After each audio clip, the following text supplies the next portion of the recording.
Yes, it's me, Mike Stone, and this is the Backseat Driver Podcast. This episode is brought to you by Gas Shocks, home of the 116 Trophy and 120 Coupe Cup. Oddie Tyres, find the best tyres for your vehicle, supplying all the top brands to keep you covered in every season and every condition. Tarox Brakes, the art of slowing down, precision engineered in Italy for ultimate performance, and Specialised Automotive Services, specialists in high-quality automotive maintenance and classic car restoration. You can find the details of all our proud sponsors for this episode in the show notes. I'd like to introduce the backseat driver, a gentleman over in the state of Missouri, not a part of the world in England we hear a lot about. He's an author. He restores cars. He restores some fantastic cars now as well because his son runs the business. Also, he's a great friend of probably one of the world's most prestigious car collectors, the one and only Jay Leno. And he's just written a book on the famous Chrysler Turbine Car. So, without further ado, I would like to introduce the one, the only, Michael Manns from deep in the heart of Missouri. Michael, welcome to the Backseat Driver. Thank you very much. Very kind. Yeah, we're hiding in Missouri, and Missouri hides in the middle of the United States. It's like I said before we went on it, we don't hear a lot about Missouri, so it's just Central America, is it, for want of a better term? We're right in the middle. We're on the banks of the Mississippi River, Mark Twain area. They may have heard of Mark Twain. Oh, yes. So, the Missouri and the Mississippi River runs right past our town. Yeah. Floods it sometimes. Yeah. I was going to say the river's famous. I know the river's always been very famous. Yeah. It was the borderline of the expansion of the United States. France owned it at one point. Spain owned it at one point. And yeah, so it's definitely a lot of open ground, still a lot of farmland. Yeah. And two very major big cities because they were connected to the expansion west, and that was Kansas City, Missouri, and St. Louis, Missouri. Oh, right. Large. Right. Now, to yourself, how did it all come about? What came first, restoring cars or writing books or what? The restoring cars, came to me. My family... Actually, my grandfather got started in automotive business in 1924. He lived on a small farm in Missouri, and he left the farm in 24 to go to Detroit because and all the news coming out of Detroit was fabulous. It was beautiful, lots of work. Engineering was phenomenal. There was a race for technology all over the place. So it was an exciting place to go. And in 1924 in Missouri, there were a lot of dirt roads for cart wagons and horses and stuff. There was a lot. So he took the railroad to go up there and fell in love with it. And learned a lot about the trade until the Depression caused him to come back to Missouri and live on the farm for a while. And so after the Depression settled in, he decided to open up his own car repair and sales place, and that evolved into his first car dealership company with the Kaiser Fraser Company. Oh, yeah. Which didn't make it long after World War II. They went out of business. So my family continued on in car sales and service, and so I was familiar with it all. I didn't plan on making it my career, but my first restoration project was my own car in it was a 1957 Chevrolet. Yeah.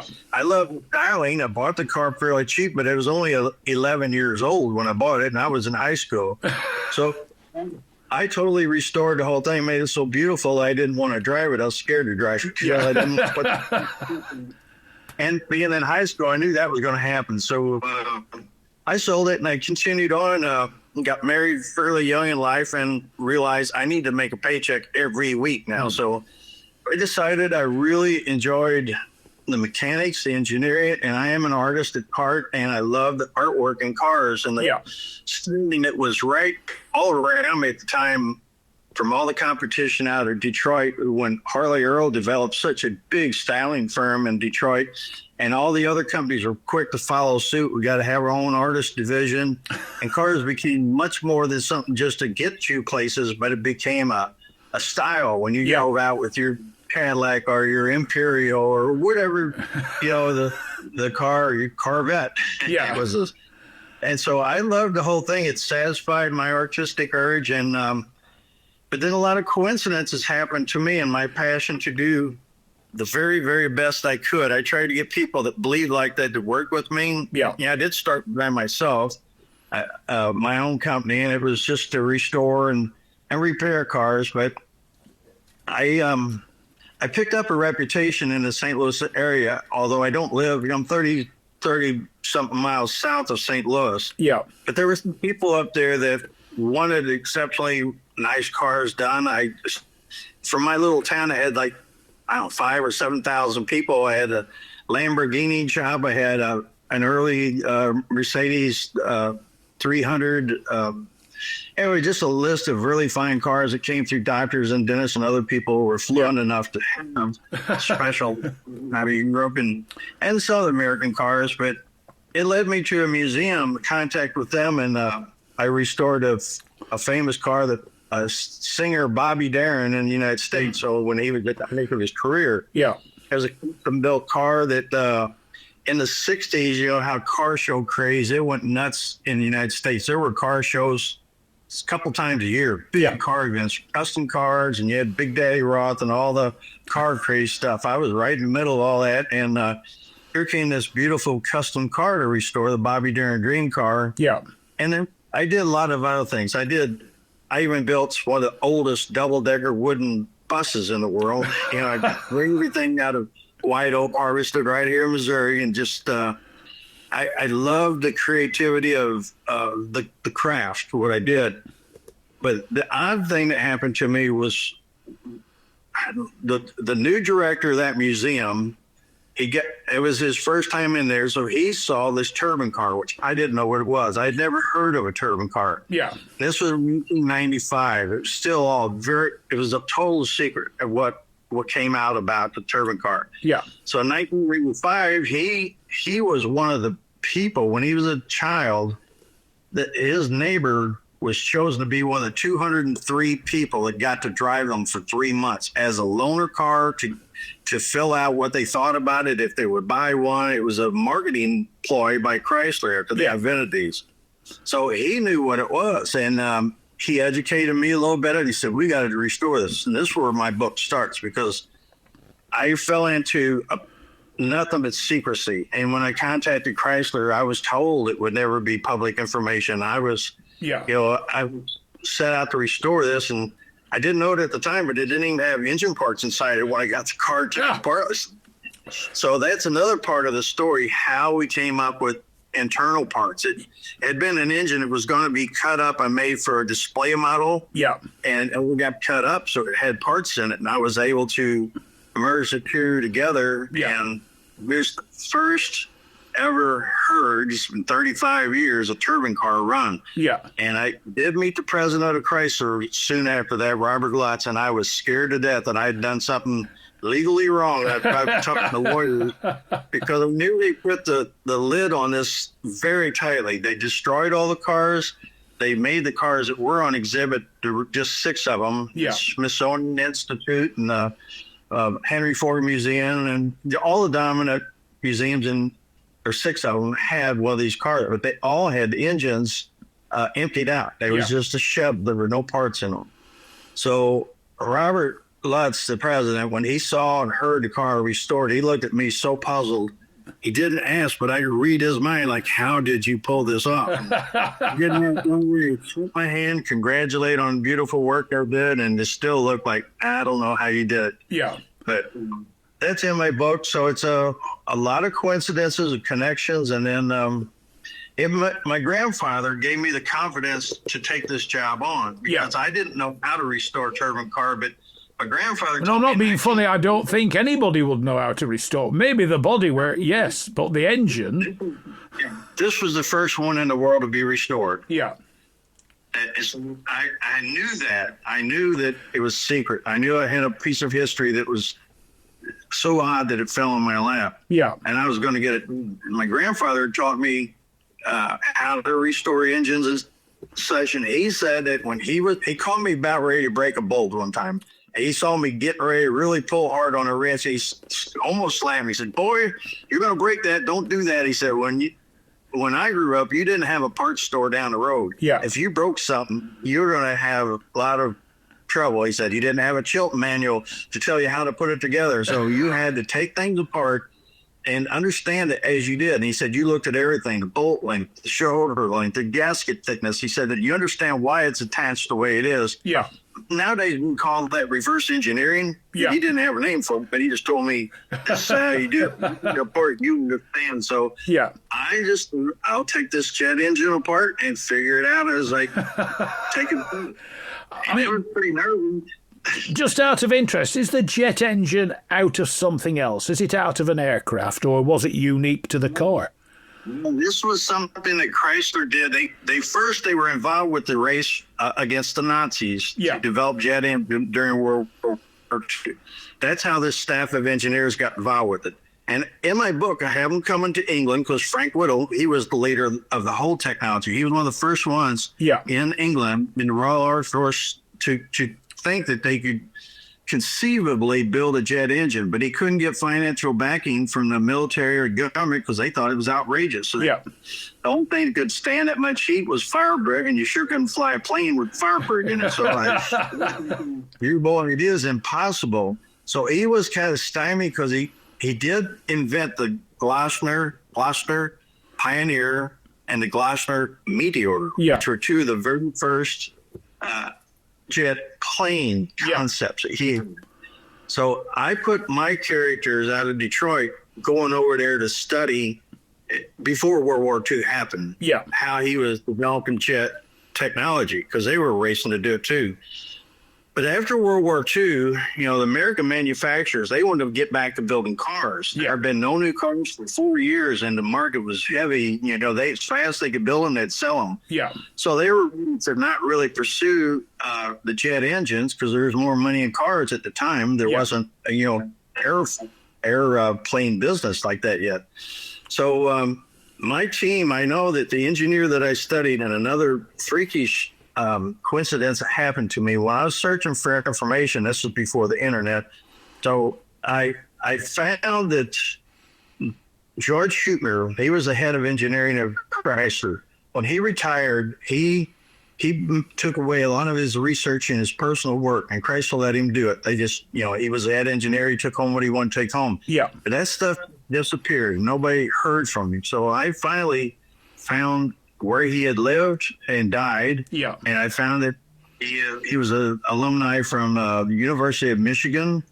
And then I found a historical archives, private archives up there called the Bentley Historic Archives. And when I asked for his name, well, I actually saw his name was listed on their archive list of collections they had. And they said they'd had his work in there for, I don't know if it's 30-40 years. Nobody ever asked for it. Yeah. So it took to get it. When I got it, it was put together chronologically from earliest dates from when he graduated college in 1930. Yeah. And he went to Chrysler, and he's there his whole life. So from 1930, that's Model A technology. Yeah. He invented the Hemi engine, of course, for the Air Force, and they put it into cars eventually. The Hemi was his engineering and the team that he ran. Yeah. But he was so upset when he left Chrysler, the fact that they wouldn't build his jet turbine engine, that he pulled all that stuff away and hid it in that archive, waiting for someone like me to pull that up. Yeah. And he had it right up to the day that he retired, and the last things that was in his archive was article after article after article about pollution, about oil spills in the ocean, on the land. And one of his speeches from 1954 predicted that if we didn't do something about carbon that's coming out of cars, we will see effects of it. He predicted 20 years in the future. 1974. Yeah. Well, I remember 1974 here in Los Angeles having this weird phenomenon they called smog. They didn't know if it's fog or smoke. Yeah. But so it's smog. And so he was really on the money, and he did it through mathematical calculations of how much carbon was coming out of a 6-cylinder single engine out of a Chrysler. And then he just started multiplying that, saying, this is going to be a lot of carbon. Because they were predicting back then that every family will own 2 cars. Yeah. Like there's this idea. So, but he knew his turbine had the ability to utilize almost all the fuel. So there was no unspent carbon would come out into the air. Yeah. So it reduced the amount of carbon. And that's what he was focused on. He said, what they learned already, he knows, he compared it to the piston engine. He said, here we are from they developed in 10 years, they had a drivable turbine car.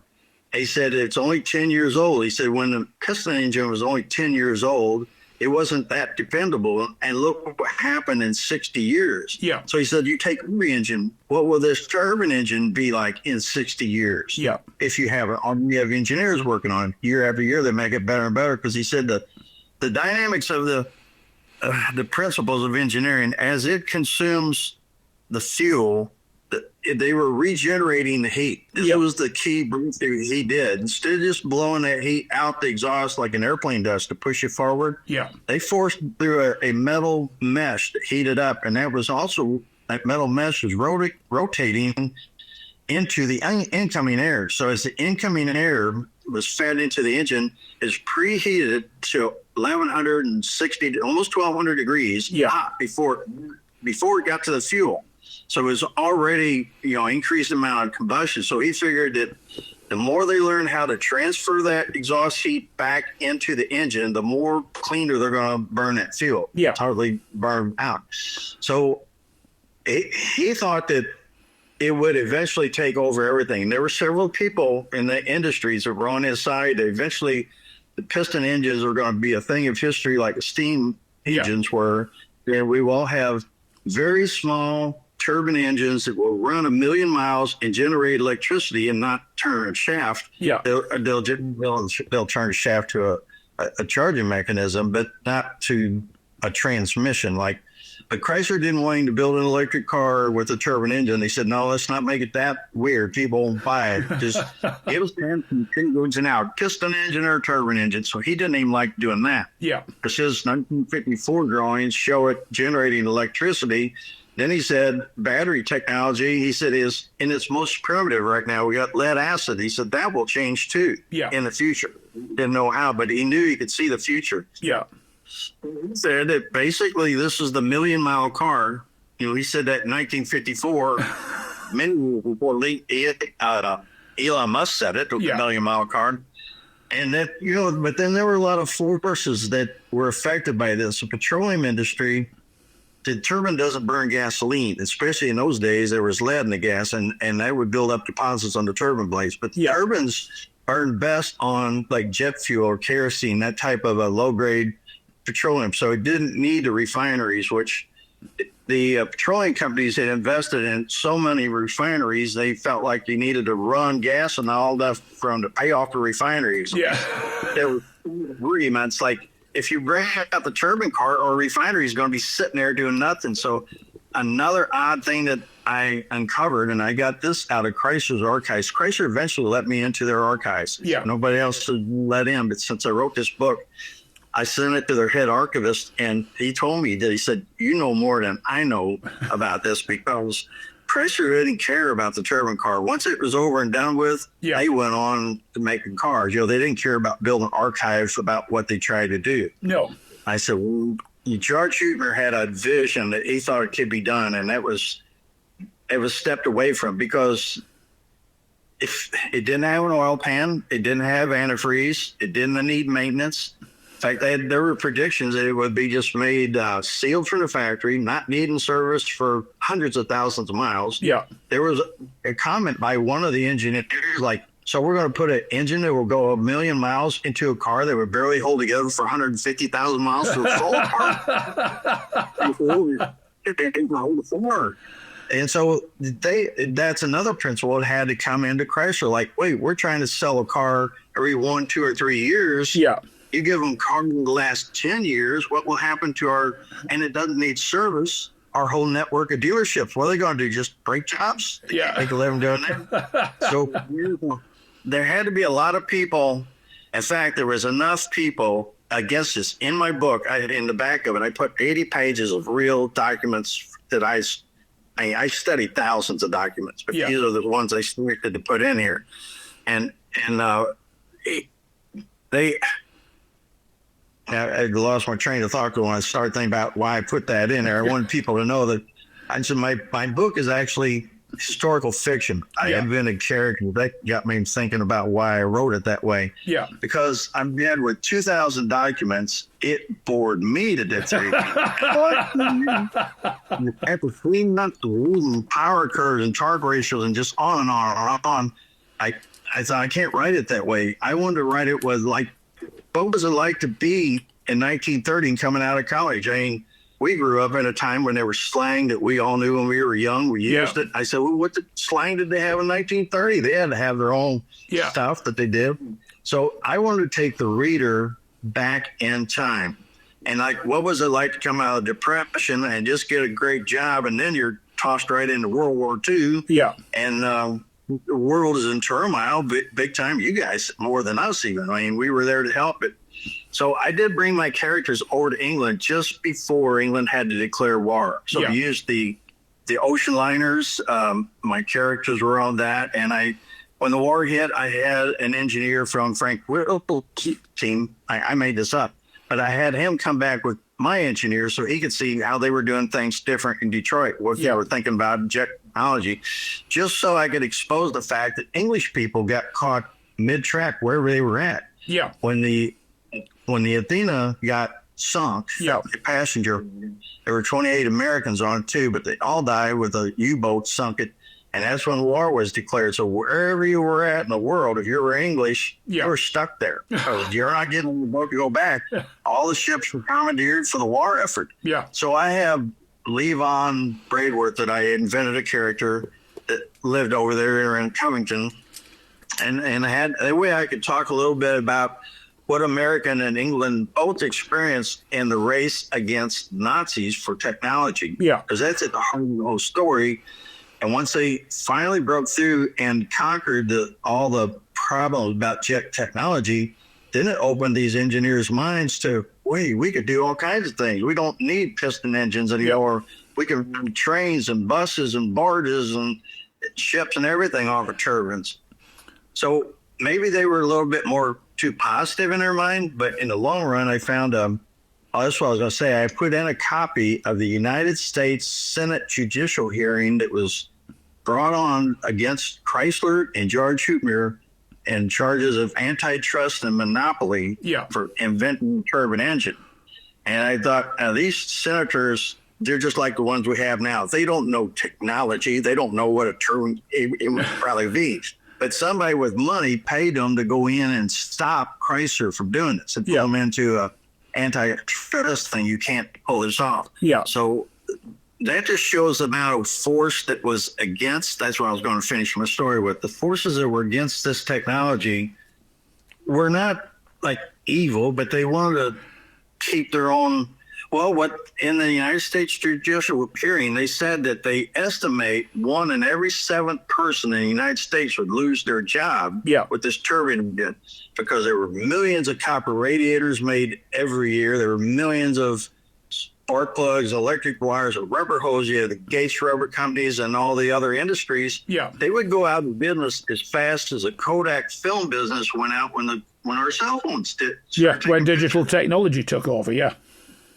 Kodak was out of business instantly. Yeah. And so that was all these other industries would have been affected like that. So there had to be a thinking that it's changing everything too fast and it would be unhealthy to do it. Yeah. And so the technology got brushed away, and without engineers pushing it and the money from the corporations to pay their salaries, then it goes nowhere. It's just dead water. So I think what I did, what I've studied, it was plausible. It was definitely the ingredients for success was there if they'd have stayed on it. Yeah. There wasn't the will from the money side of it, the political side of it to do. But in that time, air pollution was not even considered a big thing. Yeah. Not at all. So, and maybe one day, in the early days, I sent a letter to Elon Musk. I didn't know he was so famous or rich. Here's a guy saying he's going to invent electric cars. Well, I knew. I restored electric cars from 1905, 1910. Oh, yeah. Electric cars have been around for well over 100 years. Yeah. And so, I thought about, well, he ought to know about this turbine, this little turbine. If it was developed like it would be, I think that they were picturing an engine to be about the size of a microwave oven, a small device. Yeah. I would spin fast and use the torque off of that to generate electric. Yeah. And they were going to use draft electrical generator to have the turbine power it and be done with all your drive line. You'd have a very simple car. I think artists would have liked styling abilities. It's like artists were always trapped at what can they do? The engine's got to be here, or the wheels got, the drive axles, and they're always stuck with it. So I think and what my engineer that I wrote about, he said with every new invention, some other business is threatened by it. He said when the car came out, the horse industry was devastated. Yeah.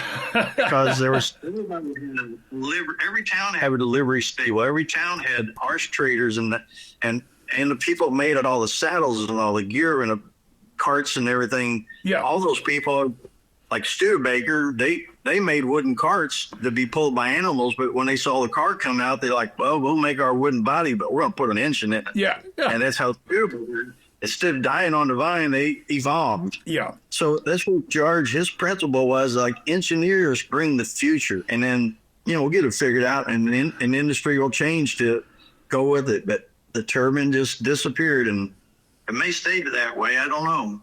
Now, the one thing is, you were saying that I mentioned him in the introduction, and I mean, the man is incredibly famous, and his passion for cars, and he was the host of a late night American TV show. Jay Leno actually owns one of these cars, doesn't he? I have to say, he's a wonderful person. If any good thought you had about I can say it's even more when you meet him in person. He's so down to earth, and he's so grateful and helpful to the people that worked with him on his show. He kept them on his salary, and just he had he's unique as a person, very warm-hearted. And but actually, when I first met him, it was called the Turbine.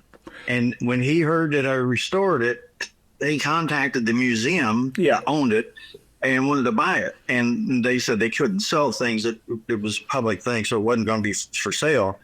And so they told me, they were excited. They say, hey, Jay Leno just called to check on the car you did. I said, well, do you have his phone number? And they're like, well, I don't know if we'd be allowed to give that out. But because I wanted to contact Jay, because I knew his collection was starting back then.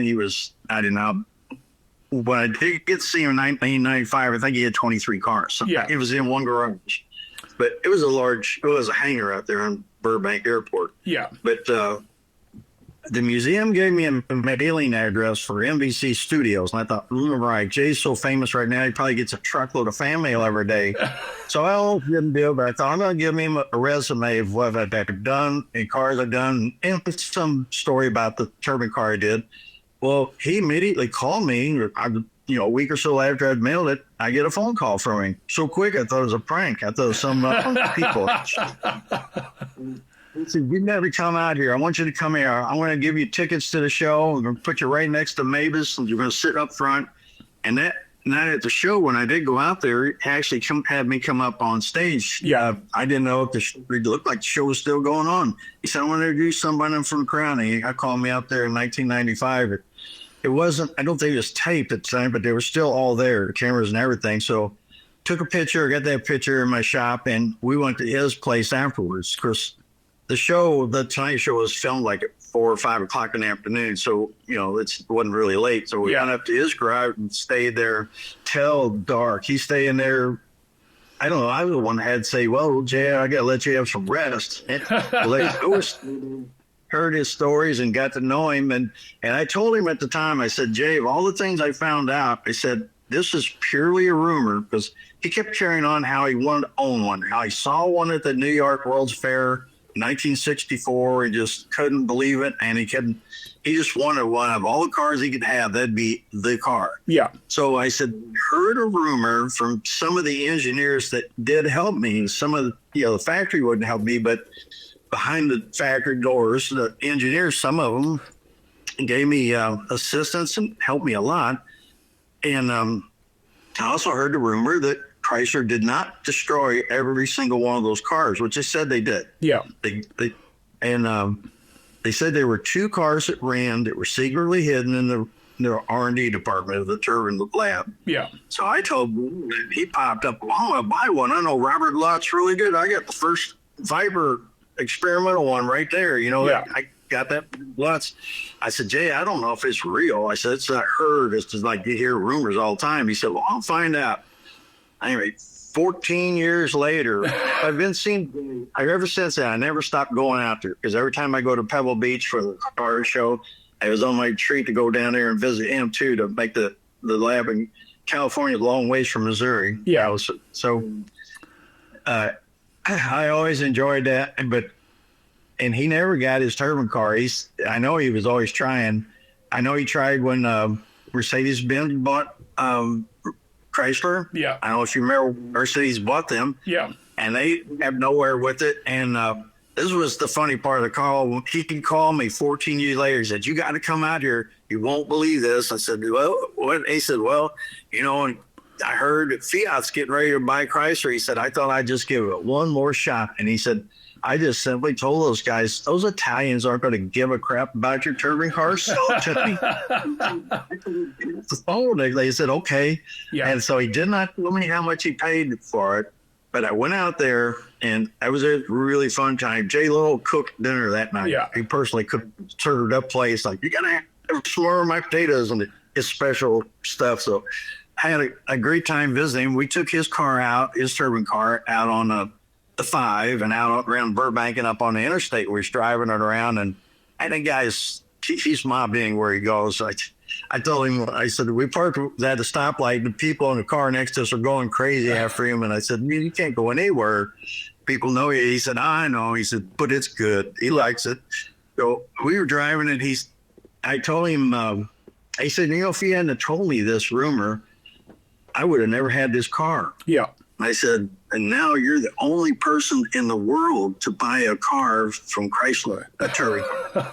You're the only one in the world. And I had my book with me, and I got it patted on the dash, and I said, I think this book will make your car the most valuable car in the world, the most valuable turbine car in the world. And I could see him, he wouldn't took his eyes off the road. I saw a little smile come to his face, thinking like, yeah, you might have something. I said, well, what other cars got this much secrecy, this much technology, which would have changed everything, would have affected petroleum companies and the whole way we buy and use cars. This is what my head engineer wrote about. He said his whole game was to make things better for people. Yeah. He said, so unless your paycheck has to go to supporting a car, it's a good thing. But that's not exactly the way his company saw it. No. Invent a light bulb that never burns out. Where's the future in that? Yeah. So you're right.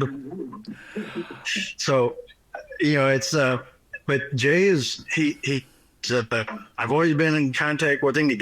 He wrote that forward for me. Yeah. And he's done a couple book signings with me at some very prestigious car shows, and wish me the best on it. Right now, my book sits on Amazon for sale. Yeah.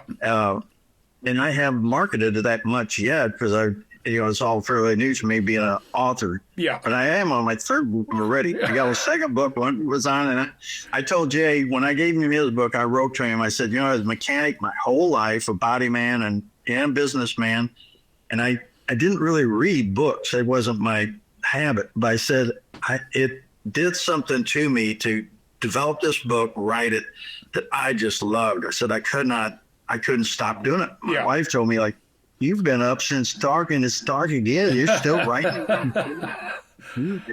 I can't turn it off when I sleep. I'm thinking of it. So that's what happened to me. And I wrote him that. I said, you brought another change to my life that I would have never seen coming.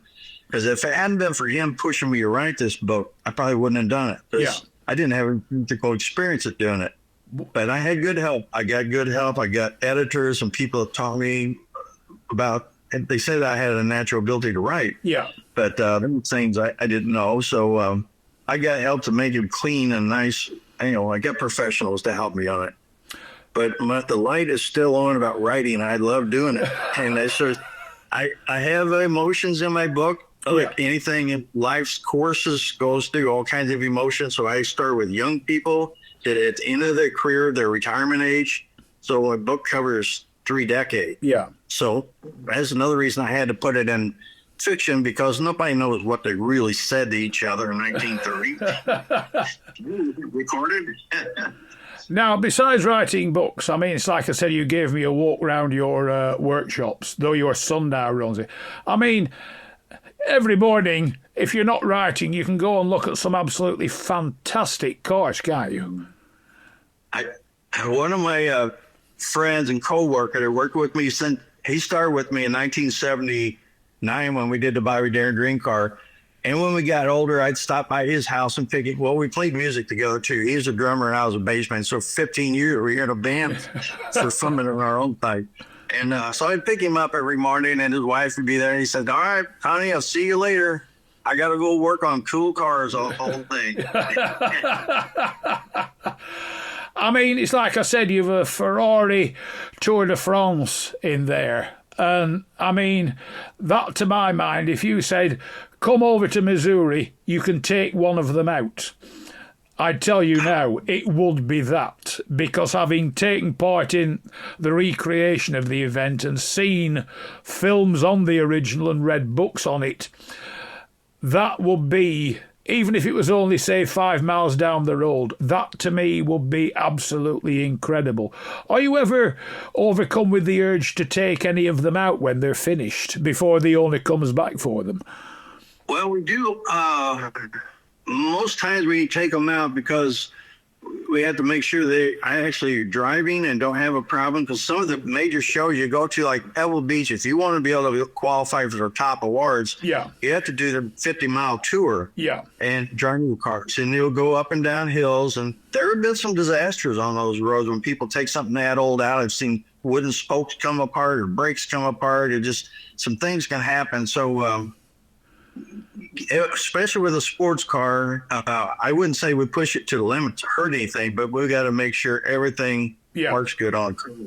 So we do that, and it's distracting as far as being worried about traffic around you that maybe is careless or not noticing. So we try to do it out. And luckily for us, we live in a beautiful country area. We can find roads where there aren't cars. And nice, and that's the nice curvy. We live in a hilly Ozark Mountain area, so a lot of really good roads for experiencing a car, especially the British cars. They love those kind of roads. So which of all the cars you've restored or which are in the workshops, which is your favourite? Which would you like to own? Or do you own it? I have to say, I don't own it, but my dream when I was a kid and I saw a Harris collection out in Reno, and I saw a Duesenberg that, I thought it was a German car. I didn't even know it was an American car when I saw it. But Duesenberg built in America, I marveled at their size, their engineering. They were the first cars that they pretty much guaranteed it'll do 100 miles an hour. That's when there wasn't any place to do 100 miles an hour. Do that. But the styling was an era, especially in the early 30s, I thought was so glorious and beautiful. But, that was, I guess, my all-time car. I know that when we first got to do a Duesenberg, I did it for the Pebble Beach show, I just felt like I had reached my mark now. I have a Duesenberg in the shop. But my son now, he is constantly on the East Coast, West Coast. He has a tractor trailer. He has a built-in motorhome on the back of the tractor trailer, and he has a double stacker trailer that he pulls cars in. So he has a concierge service for the collectors, so they don't have to hire a generic car hauler, because we've seen cars get damaged on those sometimes. And Yeah. and I told owners, I said, maybe the driver of that truck used to haul cabbage. I don't know. Just putting in, a friend of mine had a beautiful vintage Bentley that he took out to Australia on an event, and on the way back the car was so badly damaged in transportation, he actually sold it, and they to completely straighten the chassis and everything else. He was so upset he sold it. He just couldn't bear to look at it anymore. So, yeah, looking at transporting these cars is in many ways an art form. They have to be done correctly. Jason, my son, he's been asked to drive all the way out to California. I mean, that's a 3-day drive to get out there, and just with an empty trailer, and take a car from the owner's house up 5-hour drive up to Pebble Beach and back, so that you don't have to encounter someone that doesn't appreciate what it is. Yeah. You know, it's a multi-million-dollar car you're putting in there, so that you got to check everything over and over and over. You're hyper. Make sure. I mean, you attend these shows. I mean, these shows are globally renowned. I mean, what are they like when you're at them? For a restorer, for one, you're very proud to have your car, and you're watching to see how people react to it. Yeah. And there's another, it's like a beauty contest. You get called up on stage, and there's 3 of you stand there. You don't know who's going to be the first or third, but they're going to call the third place winner first. Yeah. Out there. You don't want to be called up first. Was anxiety, because you feel this responsibility to the owner too. Yeah. I mean, he's entrusted you to.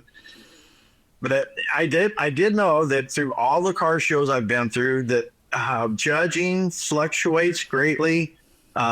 This theme of the show has an effect, and you never know what you're going to be sitting beside. Yeah. Sometimes somebody in my red car that's so over the top, fantastic history and everything, that no matter how good your car was, you're not going to beat it. Yeah. So you had to just deal with a loss. It's a lot like a sports game. You're going to win or lose. But that's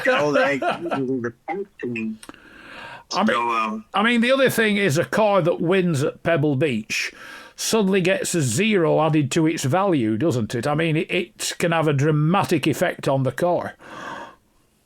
Yeah, definitely does. It's a credential. Like, of course, everybody would like to have the car to take to Pebble Beach. Once you've been there, it cannot be shown there again for another 10 years. So you can't go to the show.